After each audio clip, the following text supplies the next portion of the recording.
Kia ora, good evening. The anti-transgender activist known as Posie Parker is due to arrive in New Zealand this evening. It comes after her controversial appearances in Australia that provoked some violent reaction. Nick Trubridge is at Auckland International Airport. Nick, is there any sign of her arrival there?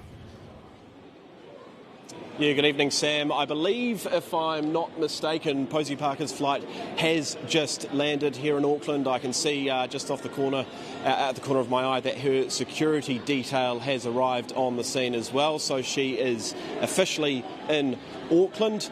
Of course, there was a little bit of debate or a little bit of uncertainty around whether or not she was going to make it at all. Of course, there was a last-ditch effort in the High Court tomorrow to stop her visit to New Zealand.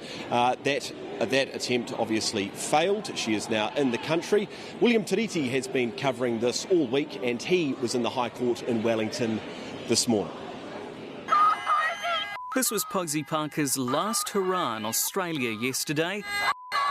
Another anti-trans rally, this one in Canberra, which even saw this pro-trans senator tackled to the ground.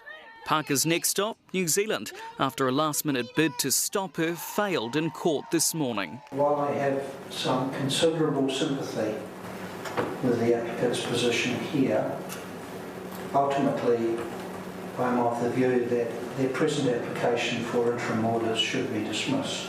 Immigration officials reviewed Parker's right to come here visa-free after her Melbourne rally attracted neo-Nazis and violent clashes. But visa boss Peter Elms ultimately gave her the green light, deciding she wasn't a risk to public order and security, something a coalition of rainbow groups challenged in court today. We're beyond a situation of offence or people just being upset. It's starting to disrupt social cohesion. Reaching that decision, he's drawn on police evidence about the risks relevant to public order.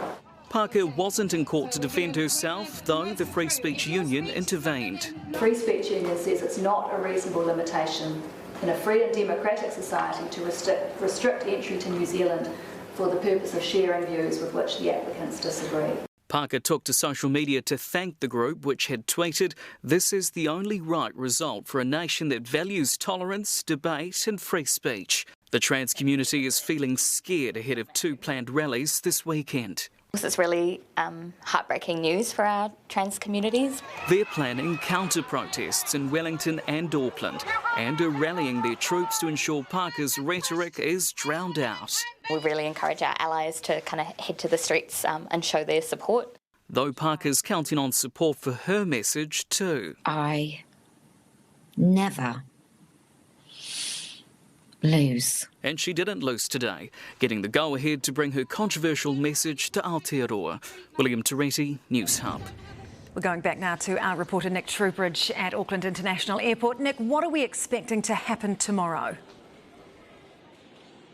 Yeah, well, Sam, we're certainly expecting a lot of people in Albert Park in the middle of Auckland. Of course, Posie Parker's supporters will obviously be there, but as we know, there will be a counter-protest as well.